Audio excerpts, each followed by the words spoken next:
Adriano mit dem linken. Tor. Abgefälschter Ball, unhaltbar für Lehmann. Fete que ha perdido ante Favali. Cuidado, Adriano.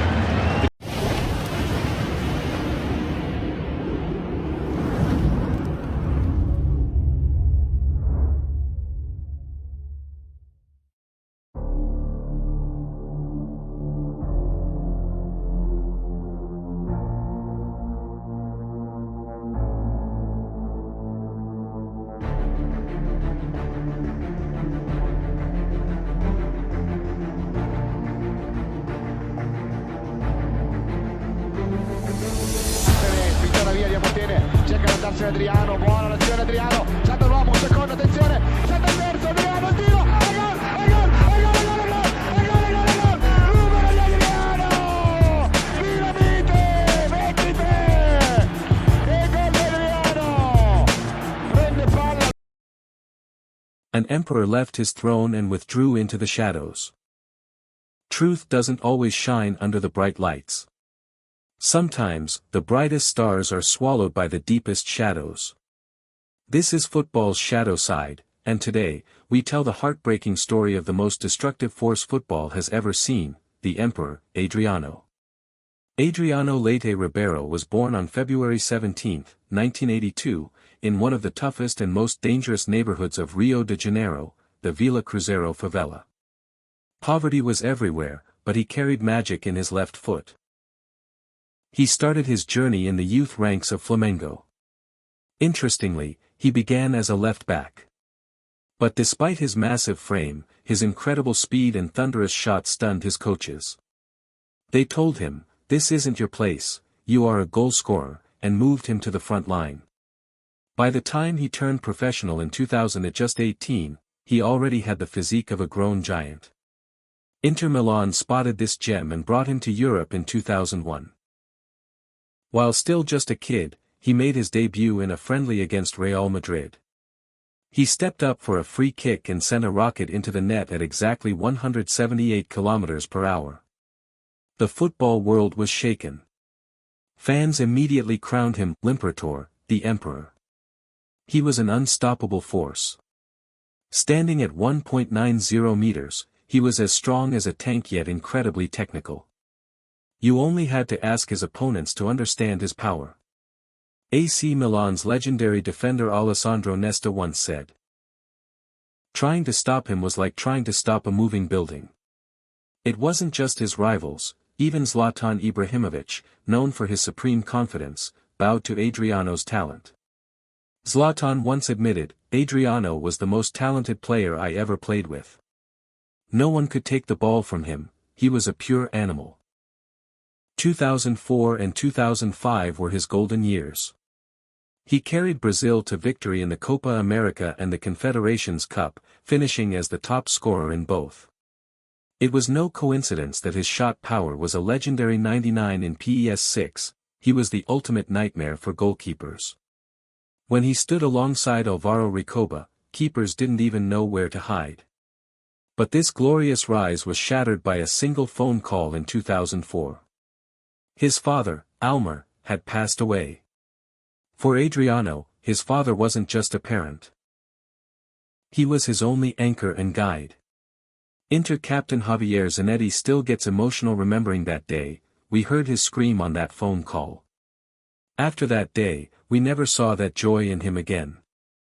We knew he could have been the greatest ever, a more complete striker than even Ronaldo, but once his heart broke, football was over for him." The Emperor's crown fell that day. The loss of his father spiraled him into a deep depression. He sought refuge in alcohol and nightlife. He began arriving at training sessions drunk, losing his discipline. He was on the pitch, but his soul was gone. After 2008, his career went into a freefall. He left Inter and returned home to Brazil. Though he won a championship with Flamengo, the old emperor was nowhere to be found. A brief stint at Roma failed to spark the old flame, and in 2016, he quietly walked away from the game. Instead of million-dollar mansions, Adriano found peace where he started, in the Vila Cruzeiro favela. Today, you might see him walking barefoot through the neighborhood or sitting on a plastic chair with his friends on a sidewalk. People call him a lost talent, but he only found the soul he lost after his father's death by returning to his roots. His story teaches us one thing: no matter how powerful you are, when your heart is broken, even the hardest shots in the world aren't enough to heal you. So, I ask you, if Adriano had never walked away, would he be mentioned in the same breath as Ronaldo and Messi today? Or D.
Adriano mit dem linken. Tor. Abgefälschter Ball, unhaltbar für Lehmann. Fete que ha perdido ante Favali. Cuidado. Adriano. Adriano que se marcha de David Albelda. Ahí inicia la carrera explosiva Adriano. Sigue Adriano. Trompicones Adriano. Va a buscar ya el área. Adriano que amaga el disparo. Busca el centro. Enre la controla. La pega. Cañizares. Ja, und da ist er schon wieder bereit zum Zweikampf und gewinnt ihn gegen Adriano. Zunächst wieder Adriano. Questo noi non lo possiamo sapere cosa ha detto prima della partita Ancelotti. Qui c'è lo scatto di Adriano, di sicuro non è una stagione positiva per Shevchenko, ma seguiamo l'iniziativa di Adriano, in mezzo a Nesta e Simic, se n'era andato di forza, c'è una trattenuta di Simic, calcio di punizione in favore del Parma, Simic protesta per un precedente sgobbo. Bene, tra tre avversari. Y eso para el Inter es lo mejor. Cañizares fuera del marco. Adriano le va a desbordar. Sigue Adriano. Pisa la pelota. ¡Qué recorte! Adriano al exterior de la red. ¡Qué barbaridad de fútbol! Il primo quarto di gara il Parma a fare possesso di palla, a cercare di rendersi pericoloso, un paio di squilli però li ha fatti anche la formazione ospite. Intanto Adriano, attenzione Adriano, il movimento di Adriano, la conclusione vincente, 1-0, un gol straordinario di Adriano. Da Mutu, ancora Adriano, è finito a terra il romeno e adesso va giù anche Adriano, fermato da Alessandro Nesta. Qui protesta Simic in maniera molto vivace. E qui c'è stato, rolla bene Rivaldo, permette a Bonera di rilanciare verso Adriano, è intervenuto Costa Curta, adesso Maldini con Adriano era riuscito a superare Maldini, ma alle sue spalle è emerso un bravissimo Nesta. De esa partida Emre, que es quien se llevó la pelota. Adriano se marcha por fuerza de David Albelda, hay que frenar a Adriano, sigue Adriano, Adriano en la frontal del